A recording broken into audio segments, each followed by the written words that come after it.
President Biden trying to distance the United States and U.S. allies from the Wagner Group's failed coup attempt in Russia. Watch this. We had to make sure we gave Putin no excuse. Let me emphasize, we gave Putin no excuse to blame this on the West or to blame this on NATO. We made clear that we were not involved. We had nothing to do with it. This was part of a struggle within the Russian system. It's still too early to reach a definitive conclusion about where this is going. Vladimir Putin addressed his country yesterday, slamming the organizers for betraying Moscow, saying, quote, they wanted Russian soldiers to kill each other. They wanted peaceful civilians and military personnel to die so that in the end, Russia is defeated. Joining me right now is Fox News senior strategic analyst and chairman of the Institute for the Study of War, General Jack Keane, back with us. General, great to see you. Thanks so much for being here. What is your reaction to this drama over the weekend from the Wagner Group, first trying this coup and then turning back? Well, certainly it was a stunning surprise to see a mutiny against Putin and his government, and equally stunning was the premature withdrawal of the so-called mutiny. I mean, Prigozhin, I think we know at the Institute for Study of War why he did it, because Putin ordered that the Minister of Defense should take charge of the Wagner Group and should report to him, and Prigozhin wanted no part of that because he would lose political and military influence. And they also told him that they would not permit him to recruit prisoners anymore. So he saw the value of Wagner decreasing, and it was going to impact him financially as well. I think that's what motivated him to move. But then he wavered because he didn't get the support, Maria, that he was expecting from the generals, at least some of the generals inside the Russian military. You know, coups fail most of the time, and the reason they fail is because the support that they're counting on, the military leaders get cold feet and don't support them. We saw that in 1991 with the coup against Gorbachev in Russia. Very same thing. The military generals did not support it. And then we saw it down in Venezuela against Maduro in 2019. That coup was on its way, but nobody of consequence defected, from Maduro. And that's what happened here. Serovokin is the senior prominent general that Prigozhin was counting on to defect to his side, and immediately he issued, likely because he had some discussions, Prigozhin, his support for Putin. But then, I think quite shockingly, we saw Putin concede to the mutiny. And I think that stunned people in Russia. I think it's had impact on his insiders and elites, and certainly the international community in terms of Putin's stature as a strong man and stability in the region, and stability in Russia. And why did he concede? I think, Maria, it really comes down to he didn't trust his internal security forces' ability to crush this mutiny. Why is that? Well, because he's seen his military forces perform for a year and a half, and the failure that they had. So he wavered as well. But I think he was humiliated by this, and that concession he made has really shown some weakness, and it remains to be seen what the implications of that are going to be going forward.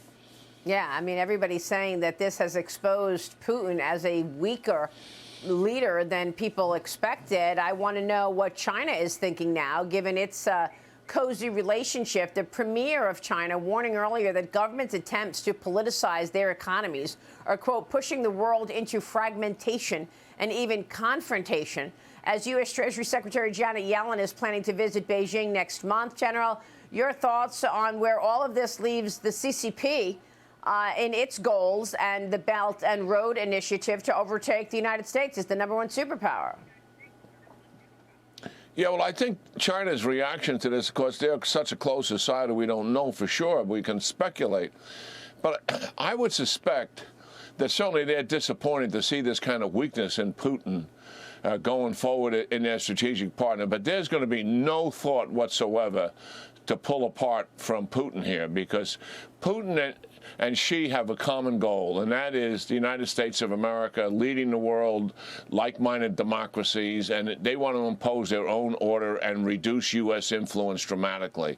That hasn't changed. I think it does give Xi actually even more leverage over Putin and create more dependence of Russia on China as a result of this, as it unfolds. When it comes to Yellen and her visit, this is the visit that China wanted. They did not, my sources told me they did not want to see Blinken as the first visit. They wanted to see the Secretary of Treasury and the Secretary of Commerce.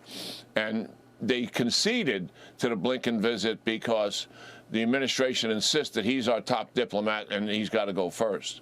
But they really want to put pressure on the Secretary of Treasury and Commerce for what? They don't want this executive order coming out, Maria, that has export controls on it that's going to cut down investment in some of the technology that they need. AI is an example, quantum computing. We already know he's done it on semiconductors. I always have concerns about the administration talking to China. I think it is a good thing to talk to them, but their thought process is different than the previous administration and for many of us observers. This administration believes that by talking to China, you can change their behavior. And most of us look at this now after 10-plus years of dealing with President Xi, and the only thing that changes his behavior is not words. It's actions. It's strong policy, and it's also strength and resolve. That is the conclusion that we should draw in dealing with President Xi. Yeah, but look, I mean, it feels like we're going begging them for a meeting. Michael McCall over the weekend told me that we actually made concessions just to get the meeting. We've got new images that reveal China's spy flight program also included flights over Japan and Taiwan. Of course, the United States shot down a Chinese spy craft earlier this year after it traveled the United States for a week collecting intelligence from military sites, sending military information back in real time. And yet here we go, hat in hand, to go to Beijing to beg for these meetings. Michael McCall told me that they made concessions, and one of those concessions was exactly what you just said, easing up or stopping this, sanction on exports from Huawei until they got the meeting. So we don't know if any of those, limitations to investing in Chinese companies will ever materialize. I know that we've been hearing about this executive order for some time, but will this administration actually unveil it? Well, it keeps getting kicked down the road. This was supposed to be out a couple of months ago, and now they're talking about July, and likely, I would assume, after the Yellen meeting. But look at the spy balloons you've referenced. This is an integral part of China's surveillance program. They're not going to stop it, even though we shot one down. I think the Biden administration missed a huge opportunity to bring forward the evidence of the spy balloon in terms of the equipment that it had on it. We now have that in our possession, and we should expose that publicly to the world. China is still denying that. They say, this was scientific research, and it accidentally blew across the United States. That on the surface of it is a complete absurdity. But I've always believed China lies, expose the lie. China lies again, expose the lie. They are paranoid and insecure in that regime of theirs. And that kind of counterweight is always important in dealing with them. And the Biden administration has missed an opportunity here. Just as you have said many times, they don't push on the origins of COVID the way they should push on it, particularly when they have fairly good evidence here that it originated in the Wuhan web. And we should be hammering that on a regular basis, as opposed to never bringing the subject up, which makes no sense. It makes no sense, and the CCP will not allow any investigating about it. They won't allow an investigation into the Wuhan lab. It's insanity. General, it's great to see you. Thanks very much for being here this morning, as always.